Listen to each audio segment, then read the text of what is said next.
When I choose principles, they become the core of my foundation. Principles are also at the core of all creation. Principles govern all creation, both physical, i.e., my body, and spiritual, i.e., my spirit.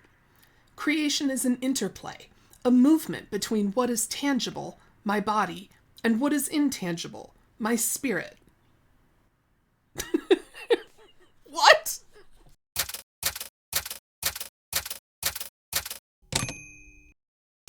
Hello, and welcome back to WordWise. I'm your host, Kit, and today I'll be discussing the self-help books written by Jodi Hildebrandt, a disgraced therapist and life coach who's now in prison for mistreating children. Until a couple of years ago, she was the head of an LDS counseling empire that became notorious for destroying marriages. She wrote 3 self-help books, one hilariously titled You Are Not Enough, one called Arming the Next Generation with Weapons of Truth, which may or may not be intended for young people, and one that she wrote for children, I think, with Ruby Franke of 8 Passengers fame. It's called Rings of Responsibility. Thank you for your patience while I've been sick. I caught a cold, which turned into a sinus infection, and then as soon as I started to feel better, I relapsed with the cold, or caught a different cold, I don't know. But I'm finally on the mend, and I appreciate your well wishes. I'm going to do 2 videos about Jodi, and then I'll dive back into my 3rd video on Visions of Glory. I suppose I need to give a brief history of Jodi Hildebrandt in order for this video to make sense. Jodi was a therapist who specialized in couples, although she treated everyone, including kids. She built a counseling empire in Utah, charging as much as $6,000 a month per couple, and then built a $5 million house with a doomsday bunker in the basement. One of her clients was a very successful family vlog YouTuber named Ruby Franke, who, along with her husband, forced her 6 children to appear in endless videos. Ruby became obsessed with Jodi's philosophy and eventually shut down her channel to devote herself to helping to teach Jodi's ideas to others, and together they ran a new channel called ConneXions Classroom. ConneXions with an X in the middle. 2 years ago, it was discovered that Jodi and Ruby were holding Ruby's youngest 2 children hostage and horrifically mistreating them. Although they weren't charged with mistreating Ruby's middle 2 children, there's some evidence those girls were being used as domestic labor, and I have no doubt they suffered the same mental and emotional manipulation as their younger siblings. Ruby's eldest 2 children were adults at the time, and although they had both been forced to do counseling with Jodi, they appear to have escaped the physical injuries their siblings endured. Ruby's eldest daughter, Sherry, has since written an excellent memoir called The House of My Mother that I encourage everyone to pick up. Jodi's core philosophy has to do with truth versus distortion. Everything needs to be done in truth. People need to live in truth. Her entire therapeutic model was based on getting people to see truth. The problem is, Jodi doesn't understand the concept of truth. Or rather, she's distorted it to mean essentially whatever she wants it to mean in the moment. This is something that many cult leaders do. And make no mistake, Jodi was running a cult. I recently became aware of Dr. Stephen Hassan's BITE model of authoritarian control. Dr. Hassan was a member of the Moonies cult as a young man, and he went on to develop this BITE model to explain how cults control people. BITE is an acronym for 4 types of controlling behavior that cults exhibit: behavior control, information control, thought control, and emotional control. In this first video on Jodi, I'm going to go through Rings of Responsibility, and I'm going to identify elements from the BITE model along the way, because I want us to get a solid understanding of Jodi's system of manipulation. In the second video, I'll discuss the life stories and information in Jodi's more personal self-help book, You Are Not Enough, and I'll sprinkle in a bit from Arming the Next Generation with Weapons of Truth, so that we can think about how she ended up a deeply disturbed cult leader. Let's jump in.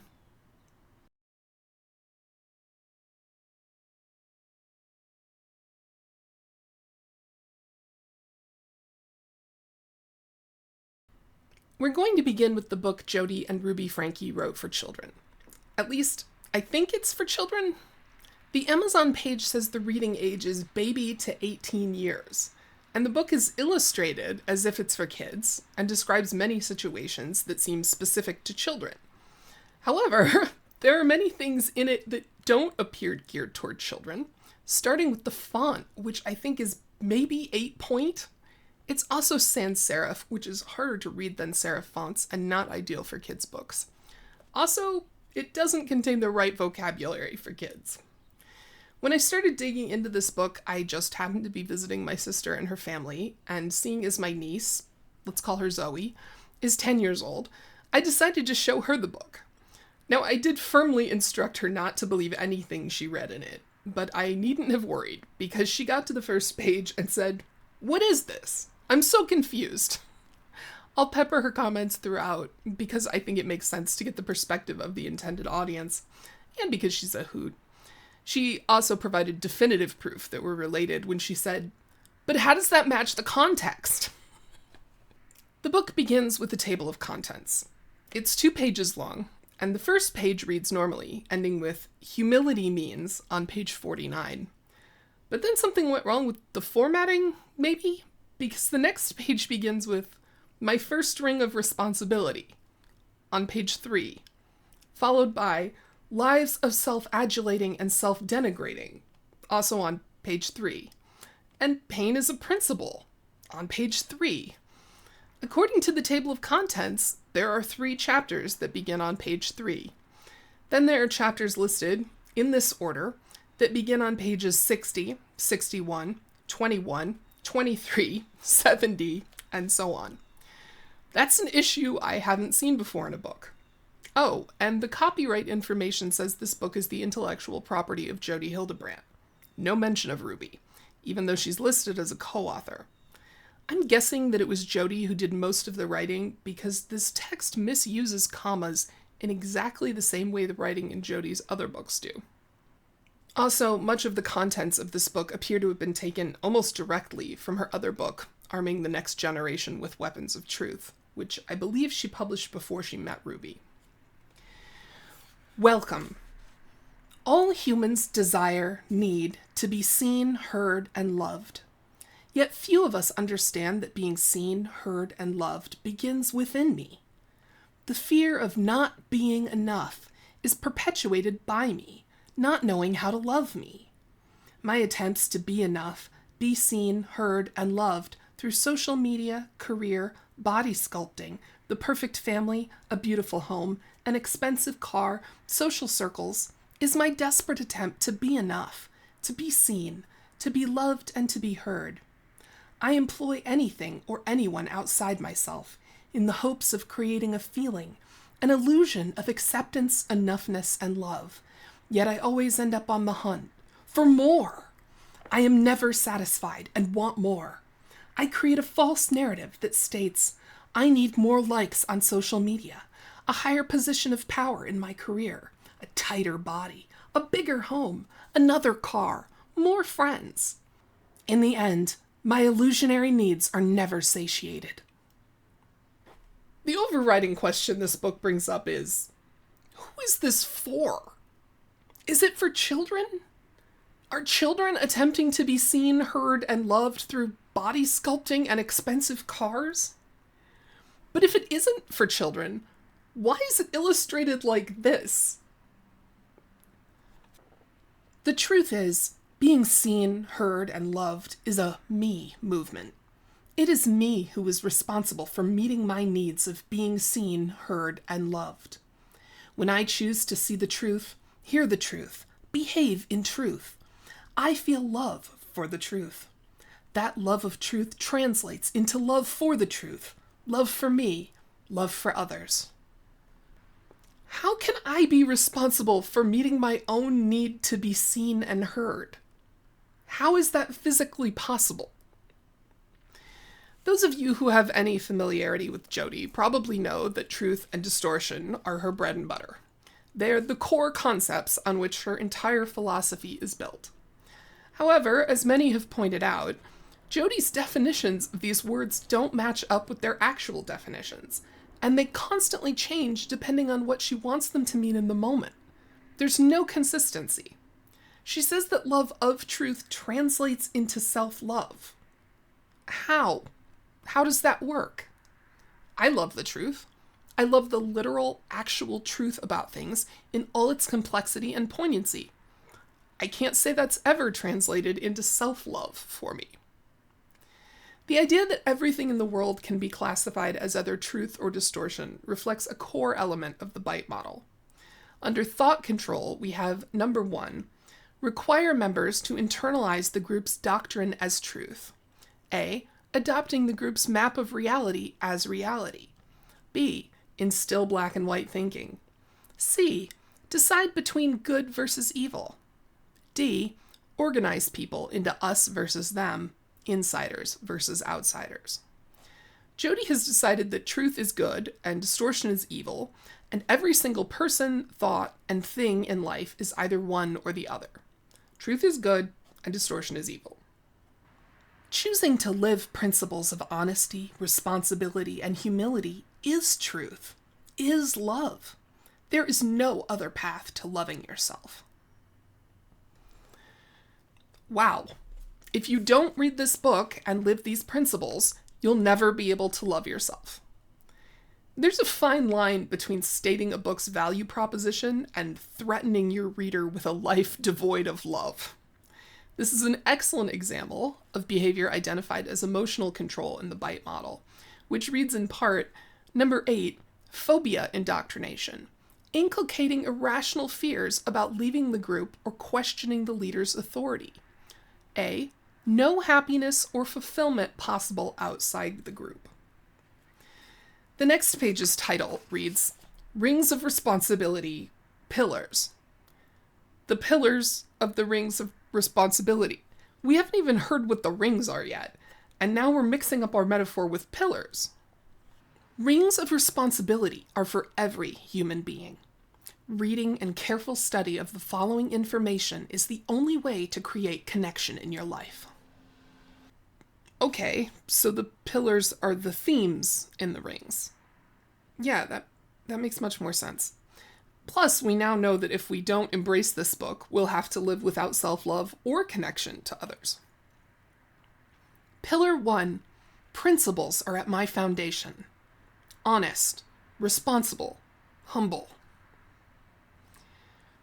Jodi says that the way to live in truth, with a capital T, is to be honest, responsible, and humble. When I was watching Tom Harrison's second talk about ME, Gosha watched a bit with me, and I paused the video after a few minutes and asked his impressions of Tom Harrison, because Gosha has a very unique perspective on the world, and he often notices interesting things. Regarding Tom Harrison, he said, I'm noticing that he's doing something I've seen a lot of evangelical preachers do. He's making a statement that's so broad that no one can disagree with it. And then he uses that statement to bolster outrageous statements with no scientific support. Gosha is a genius. Since he pointed that out to me, I can't stop seeing it, and I'm seeing it here with Jodi. No one can argue that honesty, responsibility, and humility aren't good qualities to have. But she's going to use that fact to support much crazier ideas. Pillar 2. My primary responsibility is to manage my thoughts, perceptions, emotions, feelings, actions, behaviors. What blows my mind is that these 3 areas where we have to be responsible are identical to 3 of the 4 areas of control identified in the BITE model: behavior, emotion, and thought. It's a rather incredible coincidence, if it's a coincidence. Pillar 3. I, me, and my are terms of individuation and empowerment. I'm an individual with a divine identity. Autonomy equals personal accountability. My choices and outcomes are mine. Individuation is too hard a word for a children's book. I know adults who can't read that word. Smart adults. I typed this entire page into a readability calculator, and it came back saying that the book is written at a 9th grade reading level.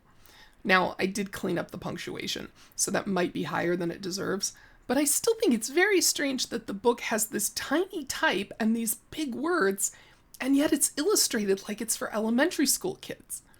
And I have to point out that Jodi didn't even cough up the money for an illustrator for this book, which I know because there's no stylistic consistency in the pictures. As I said earlier, one thing that a lot of people have noticed that cult leaders do is altering the definition of words in order to manipulate their followers.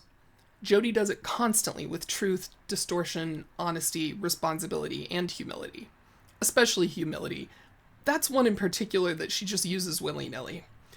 In this excerpt, she says that autonomy equals personal accountability. No, it doesn't. No, it doesn't. That's not what autonomy means. And you can say, well, she probably meant that autonomy leads to personal accountability. Yeah, maybe she did, but that's not what she wrote. And by continuously tweaking the meaning of words, she both forces people off balance mentally, making them wonder if their understanding of the meaning of words is inaccurate, and she manipulates language to prove untrue arguments. And I'm going to talk about this a lot because part of the purpose of this channel is to help people learn to identify red flags. And this sort of alteration of language is a big red flag. Pillar 4. My focus is on who I am rather than what I do. Every individual is a soul, physical body and spirit. My body manifests my choices. What I do and identify as does not change who I am, a divine soul. I'm not sure how, practically speaking, we can fully separate who we are from what we do. Also, my body manifests my choices? What does that mean? These 4 pillars serve as the scaffolding to building connection in your relationships. Let's start by digging into your foundation. Scaffolding is not an appropriate word for a children's book. Unless it's like a Bob the Builder book or something. That's the entire first chapter. I read all of it so that you can get an idea of... Wait. Something is wrong here. Okay, I figured it out. I mean, I have no explanation. But it appears that Jodi wanted the welcome, the first chapter, and the second chapter to all begin on right-sided pages. But each chapter is only a single page, so she put blank pages in between them. Then she numbered them without including the blank pages. So she's got the 3rd page marked as page 2, and the 5th page marked as page 3. After that, it looks like every page is numbered in order, but wow, I literally wouldn't even know how to do that in Word. I'm not sure that's possible. I don't know what happened here. Thus ends chapter 1. Chapter 2, Principles, attempts to define principles.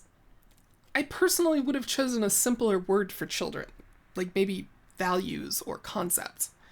There's an awful image here that's supposed to demonstrate how honesty, responsibility, and humility are foundational principles. I'm not sure if the arrangement of the blocks is supposed to mean anything, but I do know that charity is on there twice, that risk isn't a principle, that chastity isn't an age-appropriate idea, and that children can't pronounce or define frugality. Principles plus choice equal beliefs. Choice plus beliefs equals spiritual, emotional behaviors and actions. There seems to be an order of operations issue with this explanation. Choice is a part of beliefs, but then if you dump more choice on beliefs, they become actions. Ghosh has a master's in math, so I asked him to work this like an actual equation, and he concluded, principles plus choice equals behaviors. Take from that what you can. The next page gives us another terrible diagram. This one is stuffed with about 80 words that Jodi claims are principles, many of which simply aren't, like early to bed, patriotic, music, student, cheerful, reaping, forthright, seasons, and my personal favorite, ripe. These literally aren't principles. Even if you assume Jodi meant to change the ones that are just adjectives, like ripe, into nouns, ripeness isn't a principle either. Seasons aren't principles. Reaping isn't a principle. Unless you're one of the children of the corn, I suppose. As I was going through this book a second time, and I appreciate your pity on that matter, I realized that part of why the word use doesn't make sense is that she's dividing everything into good and evil. And then she's using all the words in the good category as synonyms for each other, and all the words in the bad category as synonyms for each other. It's reductive, but it explains why all these concepts are lumped together in one diagram. This is the diagram of things she classifies as good. Seasons are good. Going to bed early is good. Ripe is good when it comes to fruit. Under the Byte Models section on thought control, we have number 3, use of loaded language and cliches which constrict knowledge, stop critical thoughts, and reduce complexities into platitudinous buzzwords. I don't think there's any better description of Jodi's use of truth and distortion than platitudinous buzzwords. Principles are the only way for connection. Connection is the fruit of choosing principles. And that fruit is ripe. What I have yet to see is what it means to choose principles. And does it matter which ones? What about selfishness? Can I choose that one? How about deception, avarice, excess, carbs, muffin? If I eat the muffin, have I chosen it? If I eat the muffin, I don't see how I can use it to connect to others. That's about as much sense as this book is making. Jodi clarifies all of this by telling a little story about Bob and Bill. When Bob is willing to be honest in his thoughts, responsible for his words and behaviors, and willing to humbly look at himself by asking, "What am I responsible for here?" he lays the foundation of love, honor, respect, dignity within himself. When Bob chooses these 3 principles, Bob is available to connect. When Bob chooses honesty, responsibility, and humility, he generates love for himself. When Bob generates love for himself, he is available to love others. She then repeats this paragraph, word for word and typo for typo, but changes Bob's name to Bill. I'm not going to reread the paragraph. We'll just move on.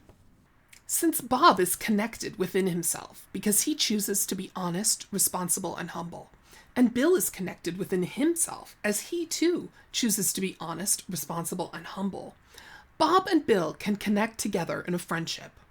Bob and Bill know that they can trust the other because each is committed to being honest, responsible, and humble. So the lesson is that we should never try to be friends with people who are different from us. And we wonder why our country is so divided.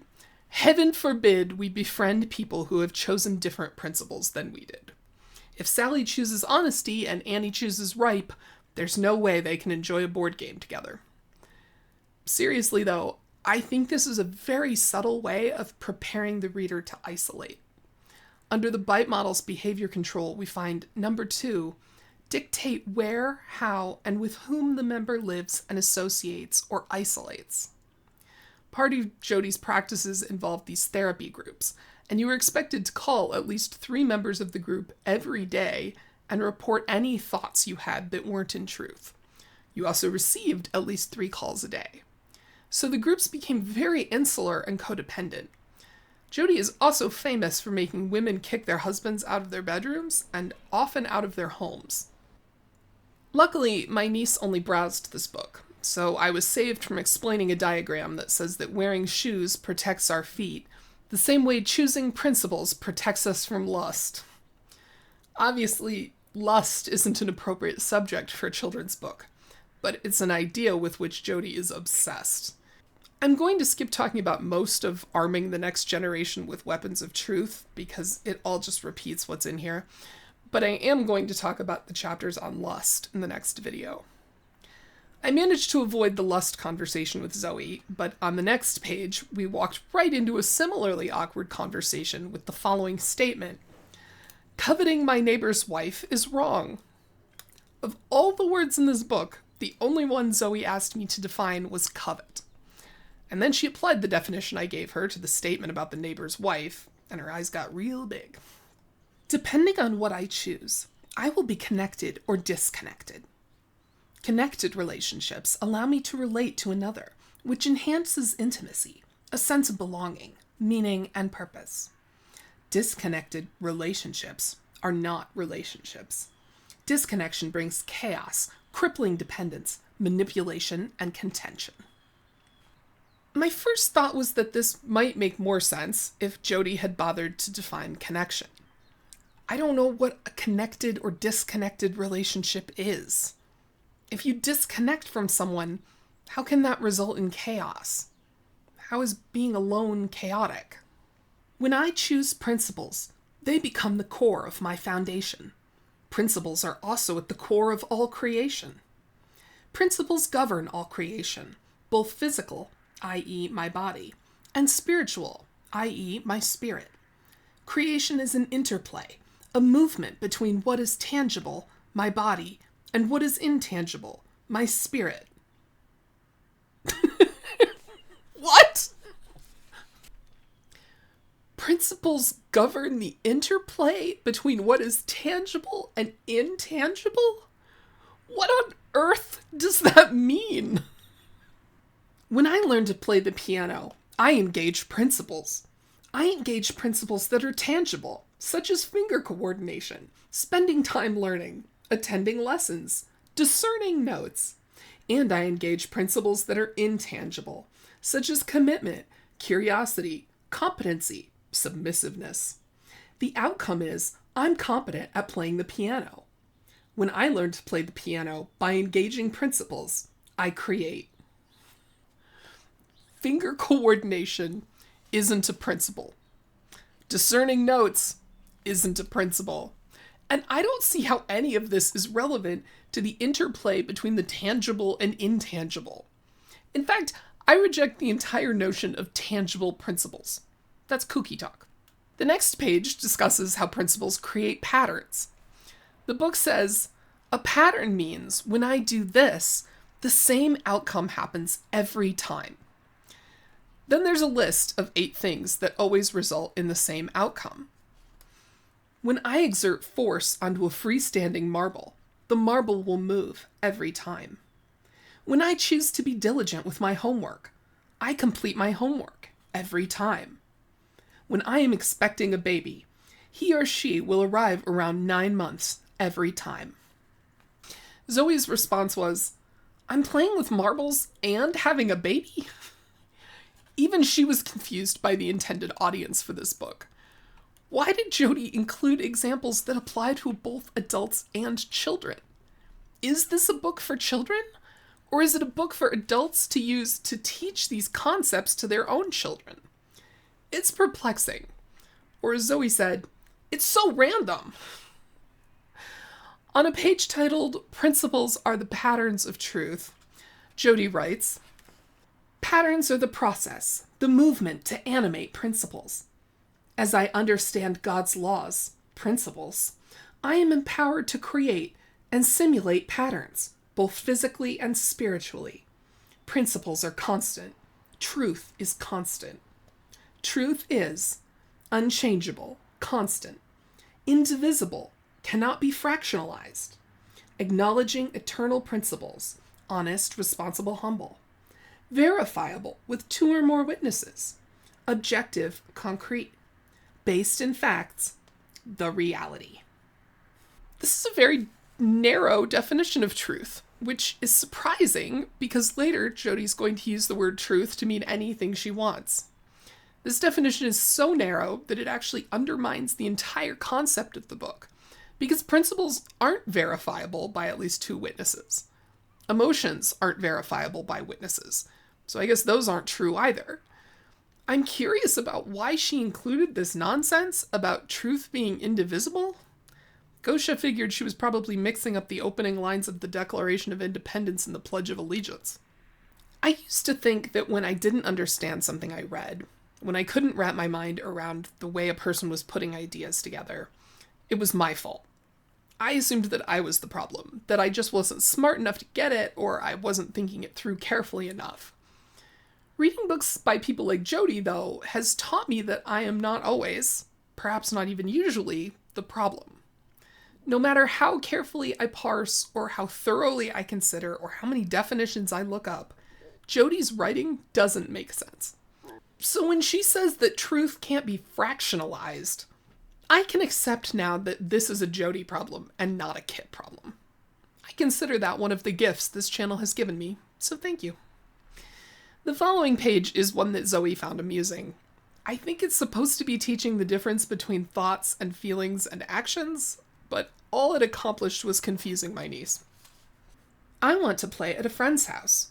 Dad told me I needed to stay home and vacuum out the family van. 1. Thoughts. I am really disappointed.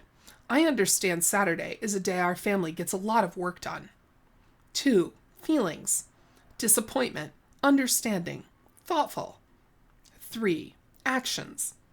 I let my dad know I'm willing to help the family. I asked Dad if he has any more instructions for me before I get the shop vac out. I happily do a diligent and thorough job vacuuming. I go the extra mile and wipe down the dust. At this point I said, "So what have you learned from this book so far?" And Zoe replied, "That vacuum cleaners don't pick up dust, apparently." This idea that Saturday shouldn't be a day of leisure is going to come up again, and it speaks to number 8 under behavior control in the BITE model. Restrict leisure, entertainment, vacation time. The book continues to identify, and I'm using that term loosely, principles and patterns, although Jodi suggests wedges as a principle. This seems to have something to do with zippers. She also says that truth offers clarity between truth and distortion, which is so redundant it makes no sense. After a comparison between human development and the stages of a butterfly's metamorphosis, which perplexed Zoe, we finally reach a section discussing the difference between truth and distortion. Distortion are lies. Distortion distorts the truth. Distortion is self-deception. Distortion blames others. Distortion hates truth. Distortion hides reality. Distortion is drama. Distortion tells me I'm right. Zoe read this aloud and then said, "Are you not supposed to think that? I'm totally in distortion right now." Which prompted a reminder about how this book is funny, but she shouldn't believe anything in it. Distortion is my unwillingness to humble. Distortion blurs the lines between truth and deception. Anytime I don't choose truthfully, I'm choosing distortion. Distortion invites me to choose away from personal responsibility. Distortion is cunning, sly, flattering, baffling, boisterous, demeaning. Distortion is manipulative, selfish, entitled, destructive, adulating, and denigrating. Distortion justifies, compares, complies, intellectualizes, minimizes, creates distractions. How is distortion both adulating and denigrating? This fits with the idea that everything considered distortion is synonymous. Adulation and denigration are both evil, so they're interchangeable. The irony of the author of this book claiming that intellectualization is a form of distortion is hilarious to me. She has over-intellectualized these concepts to the point that they no longer have any meaning. Jodi says that disconnection is the outcome of distortion, along with wretchedness, folly, lust again, destitute, inconsistent, forgetting, and yelling, among others, some of which aren't nouns. She discusses oppositional forces, which are a core part of Mormon doctrine, the idea that everything exists in opposition, and she lists several dozen pairs of opposing forces, things like peace versus war and hot versus cold. But some of the pairs don't accurately identify opposites, like chaste and immoral. Even if you believe that sexual activity is immoral, moral is still the opposite of immoral. Similarly, she juxtaposes humble and selfish, but the opposite of humble is prideful. I don't see how repentant is the opposite of unwilling either, or just and jealous, or condemn and restore. How is protective the opposite of gossip? How is confident the opposite of provoked? Some of this can be chalked up to Jodi being a bad writer, like the fact that she says controlled is the opposite of reckless. I'm guessing reckless isn't a word she knows how to spell, but some of it is that manipulative wordplay I brought up earlier. I also think that this demonstrates something I see time time again in Jodi, and that's black and white thinking. There's no in between. There's no nuance. There's no complexity. It's either truth or it's distortion, and Jodi is the one who decides. Truthfully, black and white thinking seems to be a core element of Jodi's personality. I'm not going to speculate about her mental health because that is way above my pay grade, but this kind of all or nothing thinking is a feature of more than one personality disorder. I've just never read anything where it was so blatant or so pervasive. This is a defining feature of Jodi Hildebrandt. She also freaking loves lists, and she includes so many in her writing. In this book, she often tries to turn them into diagrams, but they're just jumbles of words. I think she likes these lists because they're easy for her to sort into two categories, the only two categories that exist in her mind, truth and distortion. This book is just loaded with these crappy diagrams. I'm not even trying to keep up with the chapters because there's no indication in the text where they begin or end. Every page is titled in the exact same manner. On a page titled, "Experience Animates My Choices," Jodi gives an example of how to think correctly. Experience shows up. I walk outside and the wind is blowing. I choose my perceptions and meanings. I perceive the wind as God's creation.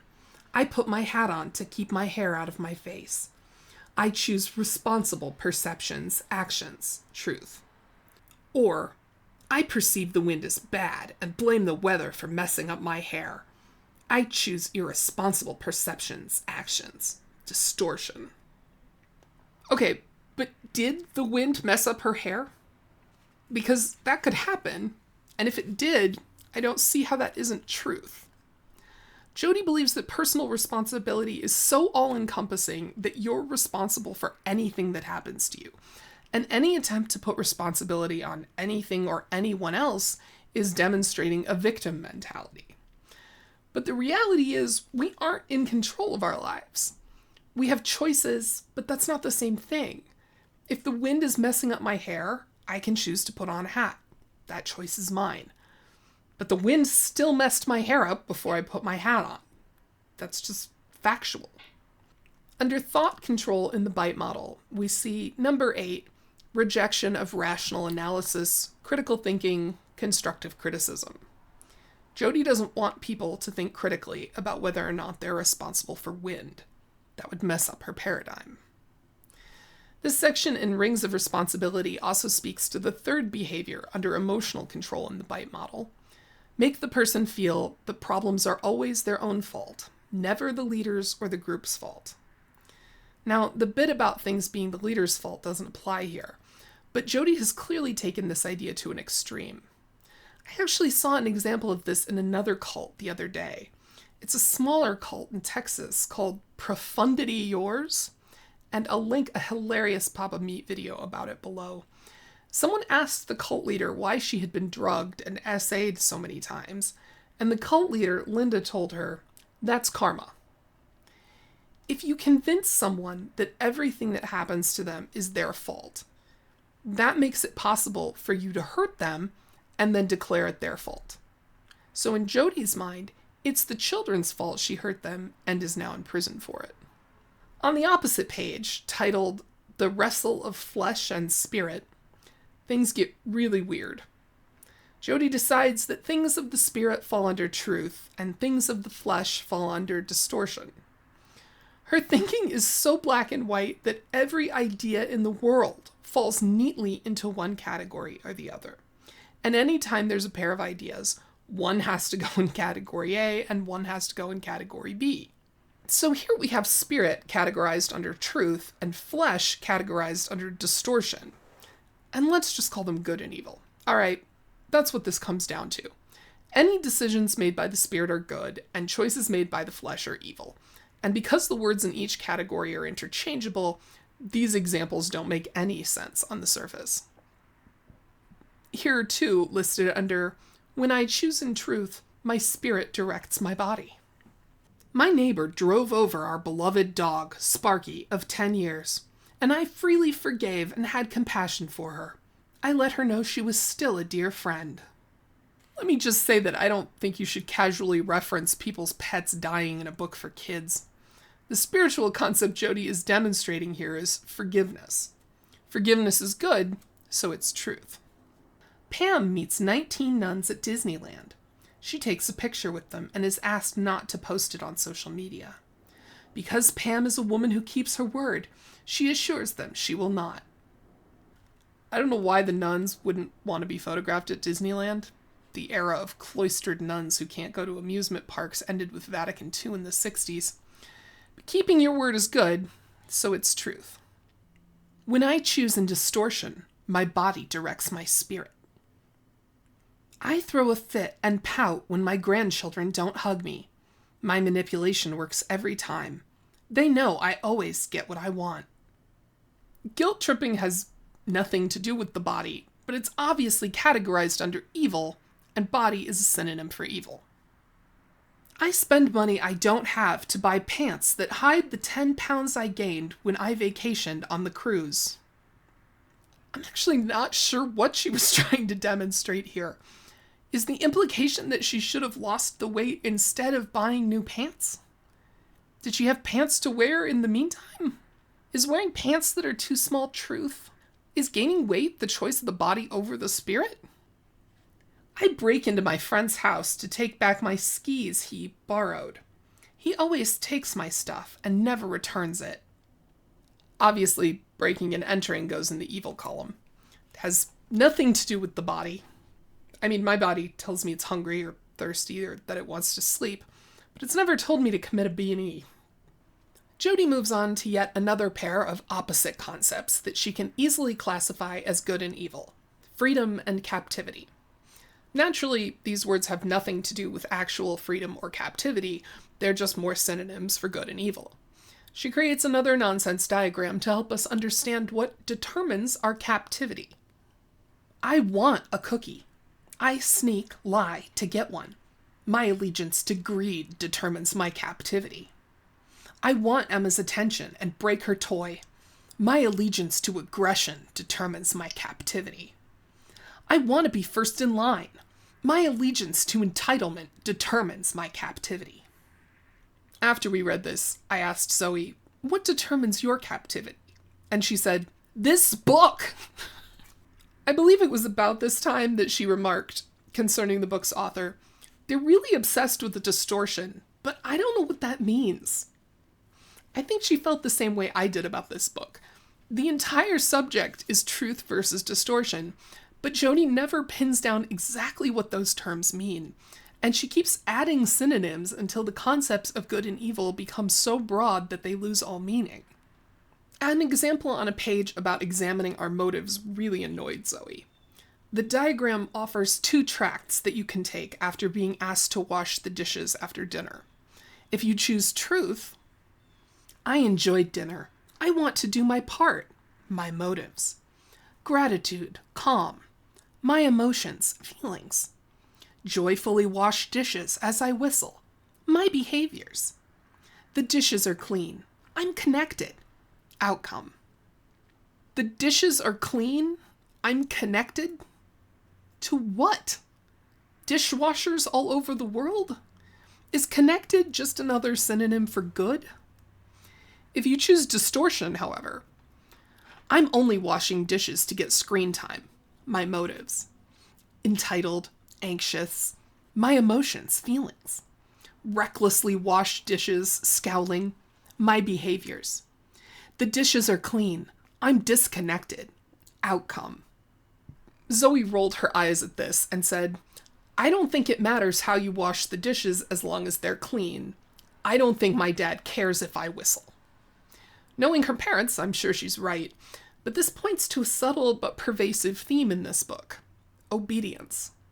Obedience is good, but it isn't enough. You can't just obey.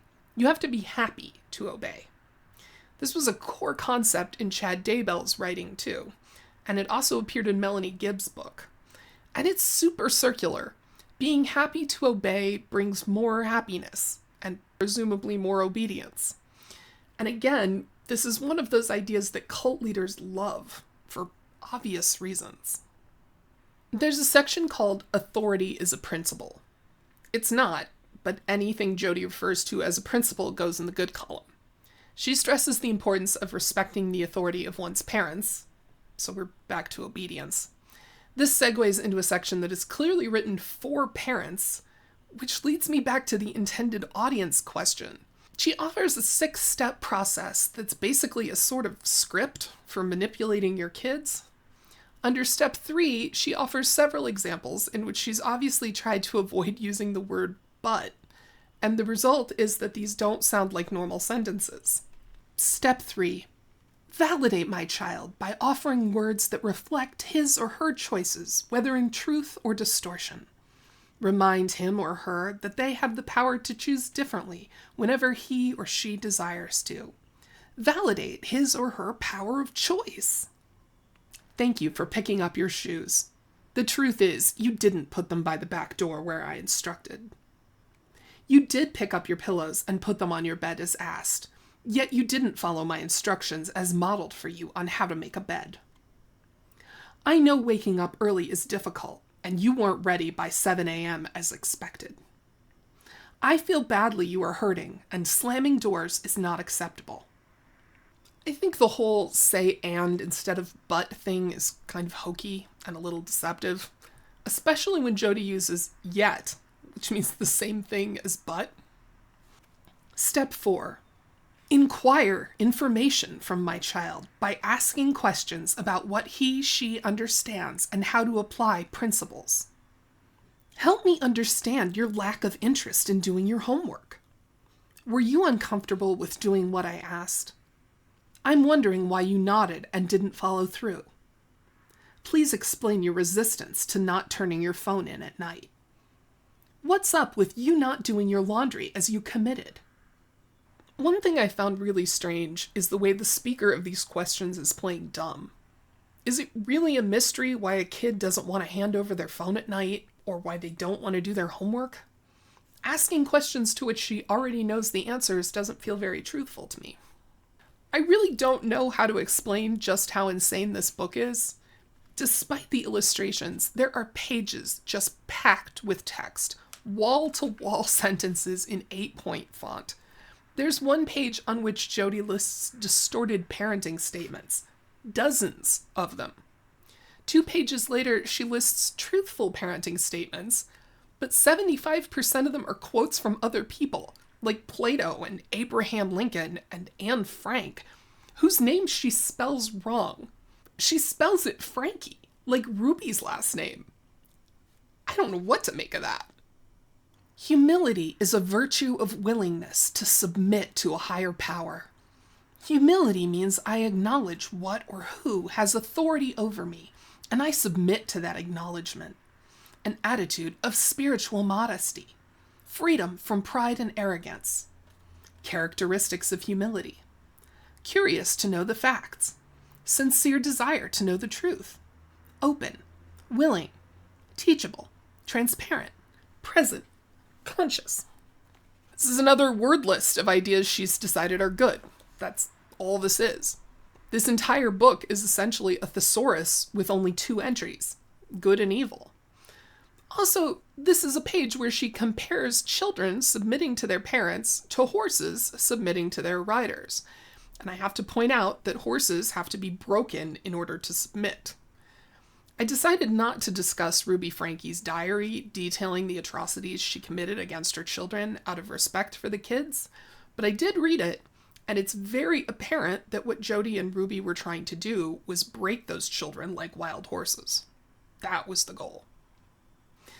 Another thing Chad Daybell has in common with Jodi is that they both have deranged ideas about children and their ability to emotionally modulate at a young age. I picked up my 3-year-old from nursery and learned she hit 2 girls and the teacher. My daughter chose to be dishonest, irresponsible, and not humble for her actions. I will keep her home from nursery, explaining to her she lost the privilege of having access to other people, other than household members, until she learns the impact of her hitting. This kid is 3. She's probably hitting other kids because she doesn't have the language to express her needs. And how is socially isolating her going to help? How can she learn to behave appropriately with others if she isn't allowed to interact with them? The expectation is just whack. Something Tom Harrison has in common with Jodi is a fetishization of suffering. On a page titled "Pain is a Principle," that isn't, she writes, "Humans don't like pain. Humans spend much of their time making choices, attempting to get out of, avoid, run from pain. How tragic! If humans only understood that pain, discomfort, is a natural, necessary movement of life. Humans experience pain. Principles give meaning to pain. Our emotional well-being is governed by principles. All pain discomfort is not a bad thing. Invites me into wisdom. Invites me to refine my body and my spirit. Alerts me to guilt from my distorted choices. Notifies me of what I can control, can't control. Is the tool to grow, develop, stretch my body and soul." Apparently, pain goes in the good column. I have strong feelings about pain and suffering. Personally, I think that every lesson we learn from pain could also be learned from a less traumatic experience. But Jodi loves pain. In fact, I'm speculating here, but I think Jodi is a sadist. I think she sees submitting to pain as a form of humility and submission to authority. Ruby, too. That both of these women were sadists is abundantly clear from Ruby's journal. If you try to impose some sort of logic on this philosophy of Jodi's, if you assume that on some level it's internally consistent, this piece still doesn't fit. Being obedient, responsible, humble, kind, cheerful are all positives. And if you're going to divide the entire universe with a line down the middle, I'd expect all of those things to be on the same side, the side of good. But I wouldn't expect to see pain in the same column. So far, my complaints have been that Jodi's system is simplistic and reductive. The world can't be divided into good and evil. But when I read that pain is categorized as good, that makes me think there's something seriously wrong here. Up to this point, I found Jodi's ideas bizarre and stupid. Now I hear actual alarm bells. Not even bells, more like a full-blown klaxon ringing in my head. Danger, Will Robinson. Jodi tries to add nuance to this idea of pain as a good thing and just fails spectacularly. She spends an entire page trying to explain the difference between inevitable pain and optional pain by comparing them to flag football and tackle football, respectively. And I can't make heads or tails of this metaphor. The reason we give you two images of football is to open your vision to recognize that every soul experiences pain and discomfort. In flag football, you experienced being scraped up, pushed around, and banged about. Pain and discomfort was involved. In tackle football, you experienced being crushed, smashed, and the possibility of death was always a moment away. Though pain was involved in both football scenarios, the pain and discomfort in the outcomes were vastly different. How is the pain of playing flag football inevitable? Just don't play. She tries to clarify and only makes things worse. This is just one of the most poorly chosen, irrelevant metaphors I've come across. Inevitable pain always includes personal responsibility, honesty, curiosity, willingness, sacrifice, empathy. The pain hurts for a short time, yet gives way to maturity, sophistication, and wisdom. Optional pain always includes lies, selfishness, aggression, manipulation, blame, irresponsibility. The outcome is always spiritual and emotional death and destruction of all relationships. Playing tackle football involves lies and manipulation and always destroys all relationships. That's good to know. I'll make Gosha stop watching. I think what Jodi is really doing here is trying to justify classifying pain as good. I think that's her goal. And none of this makes any sense because A, playing some form of football isn't a requirement for life, and B, most pain isn't good. Some can be, like the pain of building muscles or facing a fear, but those are types of pain that we choose, at least ideally. I also think that Jodi is using this section to lay the groundwork to inflict pain on her clients and justify it as being inevitable pain that will lead them to spiritual growth. I think that good pain is pain we choose to endure, and Jodi thinks that good pain is pain she chooses to inflict on others. Jodi goes back to writing for children, at least theoretically, and explains how children are responsible for 4 areas of their lives. First, their emotions. She includes all personal decisions, thoughts, and feelings in this section. Also, all actions. Second, their physical bodies. Food, sleep, bathing, etc. Third, their physical space, which covers keeping their bedrooms clean and helping out with chores. And fourth, their manners, which means exactly what you're imagining this means. It's so strange to me that she included manners as its own category, when having good manners clearly falls under the first category that includes actions. Calling someone sir or ma'am is obviously a behavioral choice. I was befuddled by this until I thought about who Jodi is. Among her constellation of faults is a real concern with appearances. She's very conscious of how she's seen and perceived by others. And one of the interesting things Franke discusses in her memoir is how Jodi and Ruby deliberately manipulated the viewers of their ConneXions Classroom YouTube show. Sherry recounted how important it was that no one discovered Jodi was living with the Frankes, which she was doing because she was too emotionally unstable to live alone. I'll get into that in the second half of this video. But Jodi didn't want to risk her audience figuring out she was staying with Ruby, so when they filmed videos, she and Ruby would sit in different rooms and pretend they weren't in the same house. This is from Franke's memoir, The House of My Mother. Ruby imposed a gag order on the entire household, insisting that Jodi's presence be kept under wraps, as if we were harboring a fugitive. Here we were, Ruby and Jodi preaching truth in their ConneXions videos, while concealing the juiciest plot twist of all. Pulling off this charade required some serious smoke and mirrors. Jodi was still running her ConneXions Zoom meetings from our house, with Ruby playing sidekick as a senior emotional fitness coach. They'd set up their laptops in separate rooms, backgrounds blurred to maintain the illusion of distance, a slick masterclass in digital deception. When I decided to film a video for my own channel, which was chugging along despite the 8 passengers backlash, I had to use my sister's shared room, since my own bedroom was now a shrine to Truth and Dairy Queen. I didn't mention a word about Jodi, but before I could upload, Ruby swooped in like a hawk. "I need to watch that video before you post it," she said, eyes narrowed. "It's okay, I just talked about getting ready for college and my packing list." "I don't care. I need to review all content shot in this house. We can't risk Jodi's voice slipping through in the background." I'm sure that Jodi was behind this information blackout. As cracked as her marbles might have been, she still possessed strategic forethought.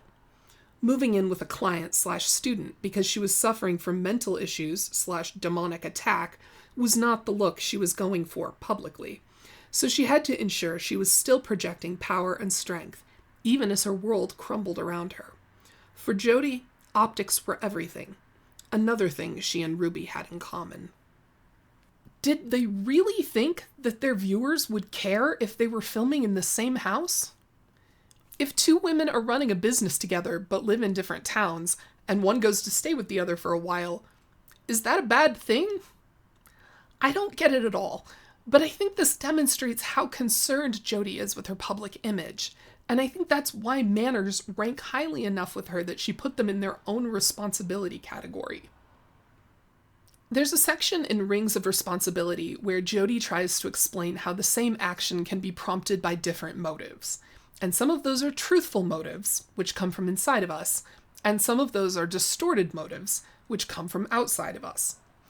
Under truthful motives, she gives this example. "I brush my teeth because I have an internal drive to care for and nurture my teeth. I am responsible for my teeth, and I want them to be healthy. I like the feeling of being thorough and accomplished. This feeling is my reward.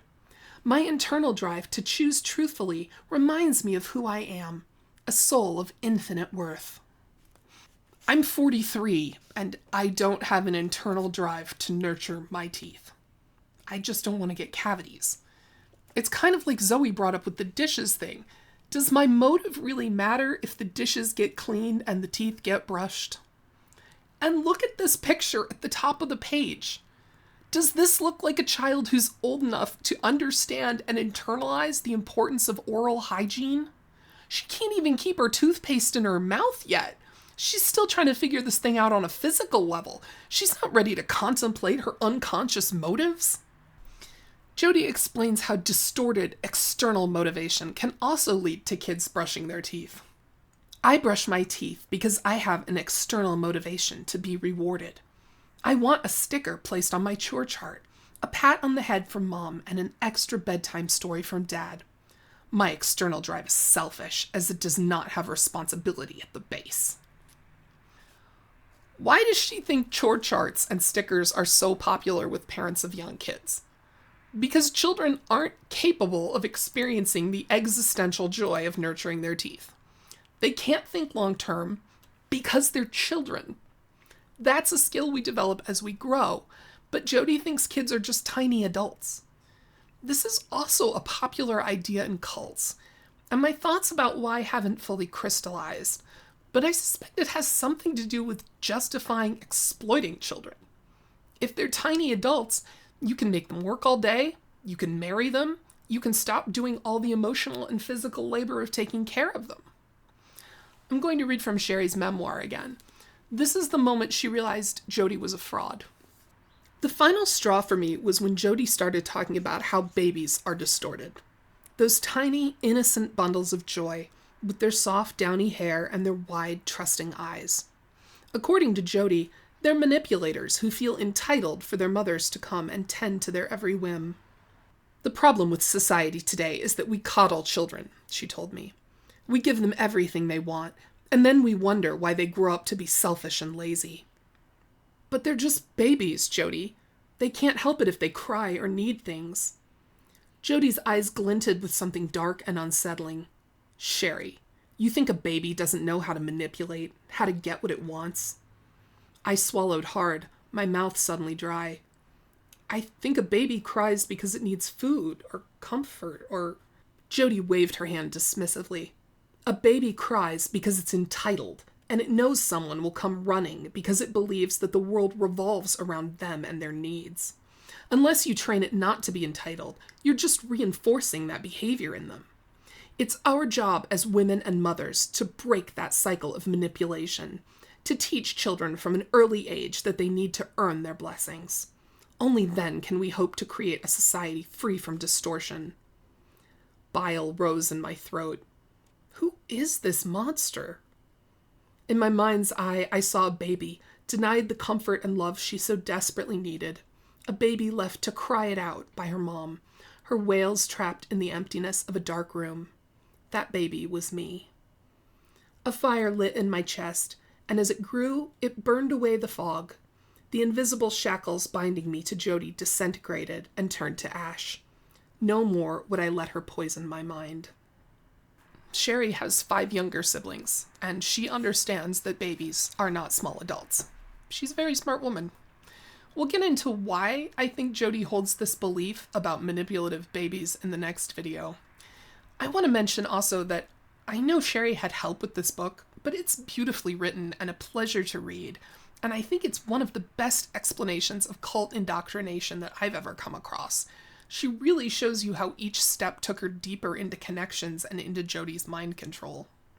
Rings of Responsibility, however, continues to expect children to operate with high moral caliber. Next to a picture of a child cleaning a toilet, Jodi writes, "Who am I doing this for? Me or mom?" Internal motive. I scrub the toilet for me. I enjoy cleaning the bathroom. I am grateful for indoor plumbing and the convenience of quick access to a toilet. External motive. I scrub the toilet for mom. I do what my mom wants so I can do what I want. Most 6-year-olds have a well-developed sense of gratitude based on an understanding of societal privilege and the history of indoor plumbing. Beside a picture of a woman combing her hair, Jodi writes, "Why am I doing this? Self-care or expectations? Internal motive. The chlorine damaged my hair. To engage in self-care, I cut 4 inches off. External motive. The chlorine damaged my hair. I cut off 4 inches. I expect people to tell me how cute I look." Can't it be both? Can't you cut your hair because it's damaged but also enjoy the compliments? No, it can't be both. It's either good or evil, and there's no in between. There are 4 pages of examples like these. Am I entitled to this? Diligently work or entitled/deserve? Internal motive. It's the weekend. My spouse and I created a list of projects around the house. Despite little sleep, I'm excited to work and organize the garage. I diligently wake at 6 a.m., make breakfast for the kids, and invite them to come help. External motive. It's the weekend. Everyone knows you get to sleep in on Saturday. So why is my wife waking me up at 6 a.m. to clean out the garage and make breakfast for the kids? I'm entitled to rest after a week of hard work. He is entitled to rest after working all week. That's what the weekend is for. Number 6 under behavior control in the BITE model reads, manipulation and deprivation of sleep. I think this one is really interesting. The Love Has Won cult only allows its members to sleep 2 to 4 hours a night, and the BITE model lists sleep deprivation right after food and drink control, which is also intended to make members compliant. I remember an interview with a former member of ConneXions who said she knew a woman who left after a friend convinced her to eat a single piece of cake. She was so malnourished that when the carbs hit her brain, she could think clearly for the first time in years. And what she thought was, I gotta leave this cult before this cake wears off. When Ruby's son escaped from Jodi's house and his sister was rescued, they were found to be severely underweight. She also reportedly forced her nibbling, Jessie, to sleep on the balcony in a cheap sleeping bag in winter. This control through manipulation of physical needs is something Jodi's very comfortable with. We go back to the idea of connection and how you can only find it through abnegation. Jodi provides a list of things that won't provide connection, like being beautiful or wealthy. But some of the items on the list literally are how we connect as human beings, like physical intimacy, philanthropy work, having friends, having children, and having a spouse. She talks endlessly about connection, but it's never clear what we're supposed to be connecting to, because it's sure ain't each other. There's a funny section where Jodi introduces the idea of being personally pricked. What she's talking about is what we all know as getting triggered, but I'm guessing that she doesn't want to use the word triggered because she's a conservative and she thinks of getting triggered as something that only happens to liberals. So instead, she's come up with the expression personally pricked. There's just something so corny about that. Maybe it's the alliteration. I don't know. I can't imagine anyone actually using that expression in conversation. In addition to the endless lists of words and concepts, there are uncountable dozens, probably hundreds, of examples of good and evil thoughts. At first, I figured she just really likes examples, or maybe she was trying to pad the book out, but the more I read them, the more they started to sound like indoctrination. I think they're exactly why Dr. Hassan lists thought control as one of his 4 categories of authoritarian control. Jodi is literally teaching people how to think through these examples. Think this, not that. Under disconnection/distortion non-empathic statements, whatever that means, Jodi lists, my mother's rules are extreme and unrealistic. I feel like that's a wild statement in context. Jodi has 2 adult children, neither of whom are in contact with her. Ruby has 6 children, and I doubt any of them are in contact with her.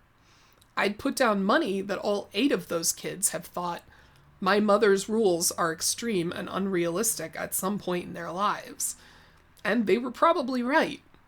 If this statement is always considered a distorted thought, that means there's no circumstance, ever, in which a woman's rules for her children could be considered extreme or unrealistic. And guess what that mentality led to? Terrible things. The truth and distortion dichotomy is expanded to include honest and dishonest. Truth. I'm a friend when I am honest with my thoughts, feelings, behaviors. I told Sue I was very uncomfortable with the movie. I expressed my desire to leave. Distortion. I'm not a friend when I am dishonest with my thoughts, feelings, behaviors. I told Sue I enjoyed the movie with her. I lied. I hated every minute. Zoe read this and immediately said, "No one sees your thoughts. You can be not honest with them. How does that make you a bad friend?" I thought it was an interesting point to make, because one of the things Jodi seems to be pushing isn't honesty, but a sort of emotional self-exposure. It isn't enough to treat people well. Your every thought has to be available to others and without blemish. This gets into the territory of E in the BITE model, emotional control. Dr. Hassan lists 8 behaviors cult leaders use to control group members' emotions, and Jodi displays every single one. Number 7 reads, ritualistic and sometimes public confession of sins. Sherry Franke, who was forced to undergo weekly counseling sessions with Jodi for a time, said that she had to keep a running tally of all of her sins, nearly all of which were thoughts she'd had, and she had to report to Jodi weekly which thoughts she'd had and how many times. If she'd lied to a friend about liking a movie she didn't really like, she absolutely would have been expected to report that. The page titled Humble versus Not Humble gives more examples of truthful and distorted thoughts. I cancel my European vacation so I can be available to help my friend move. I keep the canceled vacation to myself and show up happy and ready to help my friend move. My friend is in a bind and needs to move. I tell my friend I feel so bad I can't help her. I've been planning my European vacation for a long time, and it's during the same week she is moving. I can't believe she would even ask me to consider changing my plans. Jodi expects this person to cancel their vacation to help a friend move? What universe is this? If I asked a friend to help me move, which is a big ask to begin with, and then I later learned they had canceled a long-planned European vacation to help me, I would feel terrible. I don't want my friends to do that for me. Just tell me, no, I'm going to Europe. The next section of the book reviews each of the rings of responsibility, which I haven't even discussed because they're meaningless. Jodi writes these weird stories to again demonstrate the difference between truth and distortion. I think this section is the most perplexing regarding the intended audience, because we get a story about a little boy who wants to impress his big sister with his ability to swing on the monkey bars, a 45-year-old woman who's distraught over aging, a 12-year-old girl who's upset that her brother burped in her face, a 32-year-old man who doesn't want to discipline his children, a 17-year-old who doesn't think he should have to cook and do the dishes on the same night, a grandmother who wants to treat her grandbabies fairly, a little girl whose friend wants to watch an inappropriate movie, and a 21-year-old college dropout. And I think that by trying to make this book appeal to people of all ages, what Jodi has done is further confused an already nonsensical message to the point that it appeals to no one. Jodi writes several pages about denial and how it's like a warm, fuzzy blanket you can wrap yourself up in. Only that won't end well. While I read this, keep in mind that this page is illustrated with clip art of small children wrapped in blankets, and that the audience includes people of all ages, apparently. Try as I might to stay wrapped up in the blanket of denial, every lie eventually unravels. For example, David and Bathsheba, Judas Iscariot and Jesus, O.J. Simpson, Watergate, Ted Bundy, Jeffrey Dahmer, Joseph Stalin, Osama bin Laden, Can you imagine reading this book with a 6-year-old and trying to explain the people and events on this list? 2 of them are serial killers. 2 are mass murderers. And how do you explain Watergate to a small child? What lesson can they realistically be expected to take from that story? You'd have to explain our entire political system. Luckily, Zoe zipped right past this page. Jodi seems to think that these are stories of people who got what was coming to them. And that's actually the most concerning part for me. YouTube won't let me say the name of this atrocity committed by Wee Mustache, so I'll call it by its Hebrew name, the Shoah. Is Jodi Hildebrandt saying that the Shoah was the result of the unraveling of the lies of the Jewish people? I'm hoping that's not what she meant. I'm hoping that she meant that the truth about the Shoah came to light, and at least some of the people responsible were put on trial. But given the crowd she runs with, and the virulent anti-Semitism that they've demonstrated, I can't rule it out. I'm also a bit confused by the inclusion of OJ and Stalin on this list. They both died at home in their beds in their 70s. Stalin was never held accountable for anything, and I seriously doubt anyone knows the full extent of his lies. Then Jodi lists 24 tactics of denial. It won't surprise you to learn that most of these have nothing to do with denial. Just remember that denial is another word for evil. Many of these tactics of denial aren't technically tactics either, but I guess I'm splitting hairs. The list includes items like making assumptions, being compliant, exaggerating, feeling hopeless, and thinking you're different and special. The one that really blew my mind, though, was black and white thinking, because this entire book is nothing but black and white thinking, and I couldn't believe that a trained therapist was truly unable to identify this thought pattern in herself. I should have guessed, though, that her definition of black and white thinking would make no sense. Everything in reality is either in truth or distortion. Reality is objective. Denial is about being subjective, my interpretation. Black and white thinking is taking my subjective opinion and claiming it's the truth. To avoid vulnerability and responsibility, I reduce situations to 2 simple subjective black or white perspectives. The lie I tell myself is my 2 subjective perspectives, either or black-white, are my only 2 choices. The truth is, there is only truth and distortion, and therein lies many options for choice. Black and white thinking is my refusal to do the work of looking, filtering, assessing, discerning, and getting curious about all my options.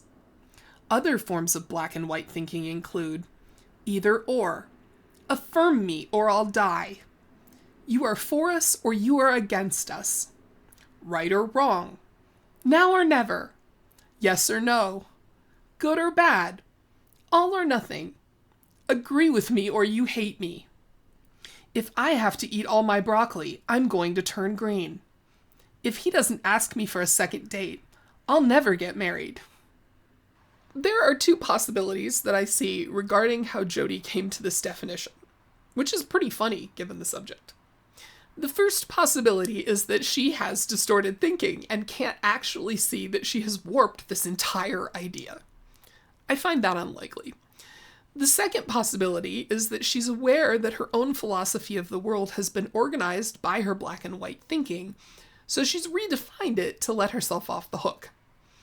Everything in reality is either in truth or distortion is a perfect example of black and white thinking. It's just perfect. Black and white thinking is taking my subjective opinion and claiming it's the truth is not an accurate definition. This line is the kicker, though. The truth is, there is only truth and distortion, and therein lies many options for choice. Yeah, everything is either black or white, but there are lots of different shades of black and lots of different shades of white, so that's not black and white thinking. It absolutely is. As for the 2 examples she's offered, they aren't examples of black and white thinking. I think this section is a rather amazing example of how she twists ideas to avoid actual issues with her philosophy. I'm less certain what her goal was with the examples of exaggeration she offers, though. She correctly defines exaggeration, but all her examples are just idioms. I'm so hungry I could eat a horse. My feet are killing me. I love you to the moon and back. I'll be there in 2 seconds. This ice cream is out of this world. Our principal is older than dinosaurs. How extreme do you have to be before you banish idioms because they aren't the exact truth? I find this issue a little unsettling because she's rejecting something so universally human. Every language on the planet contains idioms. Is she saying that everyone's in distortion? She's the only person who isn't, the only person who's living in truth? Wow, she really does have a messiah complex. Over and over in this section, we find examples of Jodi twisting the definitions of words. She says that enabling is making up thoughts and feelings for other people, that intellectualization is the belief that you're smarter than other people, that minimization is just lying. Under examples of manipulation, she writes, participating in manipulation. Manipulation from child. When my mother asked me to put my toys away now, I say, okay, I just need 10 more minutes to finish this game. Manipulation from mother. I am so relieved and proud of my son for not throwing a tantrum. He will put his toys away in 10 minutes. Truth from mother. Even though my son has a pattern of acting aggressively when I ask him to do something, I will not be distracted by his agreeable and reasonable response of, okay, I just need 10 minutes. I was clear in my instructions and expect him to be responsible to clean up his toys. Now. Unless the son is lying about how long the game will take to finish, I don't see this as manipulation. Again, the issue here sounds more like obedience. Participating in manipulation. Manipulation from wife. We are the only family on the block that hasn't been to Disneyland. So I create a quiet evening and make my husband's favorite meal. I pour out my tears and tell him, this would be a dream come true. Manipulation from husband. I want to make my wife happy. Everything I do is for her and the kids. I tell my wife I will rearrange some commitments at work and will take her and the kids for fall break. Happy wife, happy life. Truth from husband. I can see my wife was not interested in spending a quiet evening with me as much as getting what she wanted. She knows I'm uncomfortable seeing her cry. She used her tears and my sensitivity to strongly influence me to give her what she wanted. I will talk to her again about her dishonesty and selfishness. So she buttered him up a little. Oops, I'm using an idiom. I must be exaggerating and in distortion. Is this situation manipulation? Probably. Is all manipulation evil? No, especially not when it's this obvious. What the wife is doing is really demonstrating to her husband how much she wants to go on this trip and letting him know that she's considerate of his desires too. That's how relationships work sometimes. The last page I want to discuss is titled Awake and Shake Off Distortion. This was one of the pages that reminded me of Chad because Jodi takes this idea of distortion and awakening from it as literally as she possibly could. Speaking the truth to myself is the initial movement towards lasting change. I need to be as sensitive to recognize and calling out distortion in myself as I would be awake and alert to the warnings of a lioness and her cubs. When I'm awake and alert, I wouldn't follow a fox down a foxhole. I wouldn't enter a cave full of snakes. I wouldn't poke a hornet's nest. I wouldn't go swimming in a lake with hippos. I wouldn't swim with a great white shark. I wouldn't jump out of a plane without a parachute. I wouldn't go swimming in a lightning storm. I asked Zoe what she thought these examples demonstrated, and she said, when I'm awake and alert, I don't die. That's what I'm getting from this. She was also confused by the example involving hippos, because like most kids, she's unaware of how vicious hippos are. So what is this book? What is the point? Well, it seems to be a book intended to teach Jodi's philosophy to people with poor critical thinking skills. And I don't mean that as a dig against the readership. I think there's an extent to which Jodi made certain that people with strong critical thinking skills will be turned off by the book right away. She was using the insanity to weed people out, the same way online romance scammers use broken English to weed out people who might see through them. Jodi knew that anyone who read the book and didn't throw it out the window was a prime candidate to be scammed by ConneXions. One day you're dropping $20 on this crappy book, and the next you're paying $6,000 a month for couples counseling. It's also clear that she used the book to establish the foundation of mind control in her potential cult members. There are behaviors consistent with the bite model throughout the book, and I think they're probably a warm-up for everything Jodi introduced in in-person sessions and even through the ConneXions classroom channel. Indoctrination always begins slowly. Jodi's use of language is a form of manipulation. There are so many processes and steps and conceptual diagrams and mixed metaphors in this book that I suspect Jodi included them deliberately to confuse people. She alters the meaning of words, and I think she does it for two reasons. First, she does it so that she can make her followers do things. Second, by keeping everyone guessing and never quite able to pin down what she's saying, she not only presents herself as the source of all knowledge and wisdom, someone whose understanding you can never challenge because she knows the material better than you and always will, but allows herself to change the meaning of words and concepts to suit her needs in the moment. If you try to call her out for her black and white thinking, she can claim you don't understand what black and white thinking is, or even argue that you're in distortion and demonstrating black and white thinking, because what black and white thinking really is interpreting the facts in a non-factual way. See? Jodi categorizes everything into good and evil, and any concept she considers good can be used interchangeably with any other word that means good. The same goes for evil. That's why so many of her pairs of opposites don't make sense. Just isn't the opposite of jealous.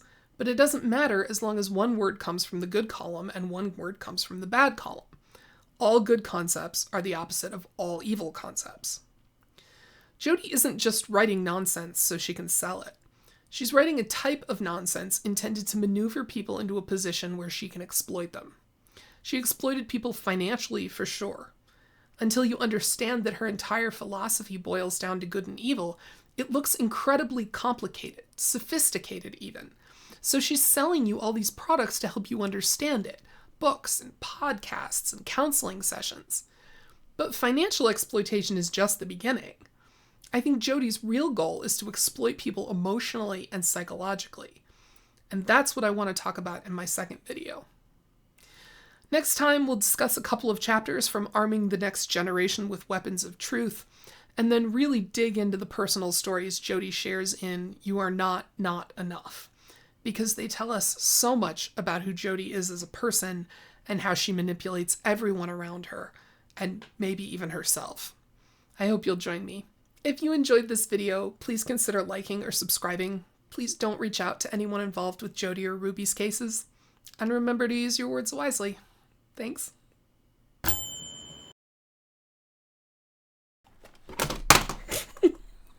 Whoops. My illusionary needs are never satiated. Satiated? What the hell did I just read? Oh, this book is huge. Why did she publish it in this size? Oh, I shouldn't read that part. Okay. Pillar 2. Oh wait, I read that one. The next... Sounds like somebody just ran a shopping cart into a fence, altering the definition of words. These 4 pillars serve as the scaffolding to building connection. All right, platitudinous words. Ugh, I misread that. So when she teaches that which are a core part of Mormon doctrine, that was something. What is going on in the street? I don't see how relevant is under the thought control. Am I off center now? It's weird. He is entitled to rest after working all week. Is that...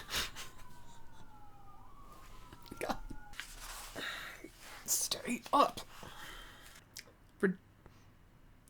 So here we have spirit categorized.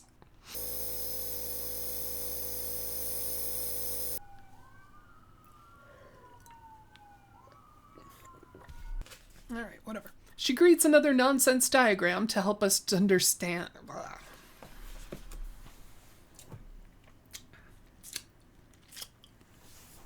Like a horse. She keeps step 4.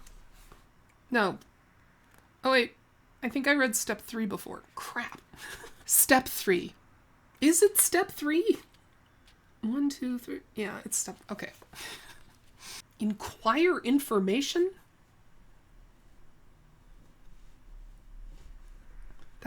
That's not good grammar. All right, never mind. Bill and Bob. Oh, shoot, I got that order wrong.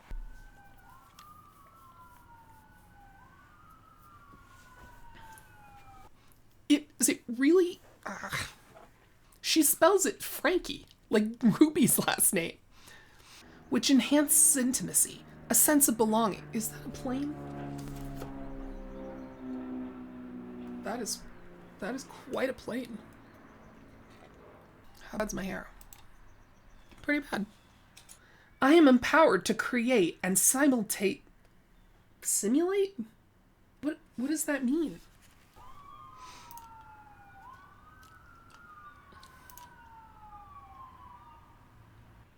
Being obedient, responsible, humble, kind, cheerful are all positives.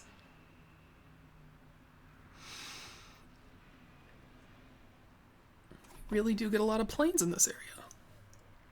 Jodi tries to nuance this idea. I think that good pain is pain we choose to endure. Rudy, think of Giuliani again, because it believes that the world resolves. All right.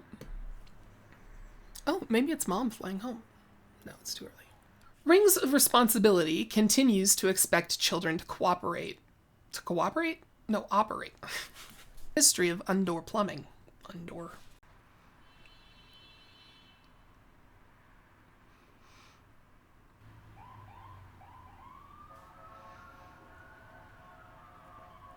I think they're exactly why Dr. Hassan? Okay, that is, I missed an entire line there. If this statement is considered a distorted, because we get a story about a little boy who wants people of all ages, apparently. I need to re-record that.